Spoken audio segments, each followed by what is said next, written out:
জান তোমার জন্য না আমি অনেকক্ষণ ওয়েট করছি।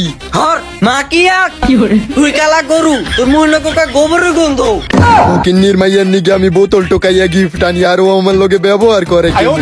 আরে জান তুমি এমন করো কেন? আজকে না তোমার বার্থডে, তোমার কি গিফট লাগবে কও তুমি? তাহলে জান আমার একটা ডায়মন্ড রিং হলেই চলবে। মা কি আঁক, আমার 14 গোষ্ঠী বেচলেও তো ডায়মন্ড রিং কিনতে পারবো না। ফকিন্নির মাইয়া এটা কইলো কি আমারে? ফকিন্নির মাইয়া তোর 14 গোষ্ঠী ডায়মন্ড রিং জীবনে সোয়ে দেখছেনি, তুই আমার কাছে ডায়মন্ড রিং চাস? ফকিন্নির মাইয়া তুই ভাবলস কোটিপতির? তুই আমার ফকিন্নির মাইয়া কইছস কাইল্লা গরু, অন্য আজকে থেকে বেকআপ। জান কাইল্লা গরু তোর একবার কইছি না তোর লগে গরুর মুতের গন্ধ কয়? ওর মায়ের বাপ কি নিকে যে ফকিন্নির প্রেমে আমি পড়সালাম।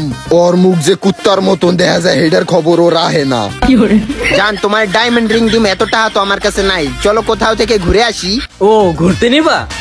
কোথায় যাই কোথায় যাই কোথায় যাই? তাহলে চলো দুবাই যাই, বুরুজ খলিফা দেখে আসি। মা কি আঁক, ফকিন্নির মাইয়া এটা কইলো কি দুবাই যাইবে বুরুজ খলিফায় ঘুরতে? কি জান দাঁড়িয়ে রইছো কেন? প্লেন তো চলে যাবে, আসো আসো। ফকিন্নির মাইয়া খারা তোরে দুবাই পাঠাইতাছি বুরুজ খলিফায়।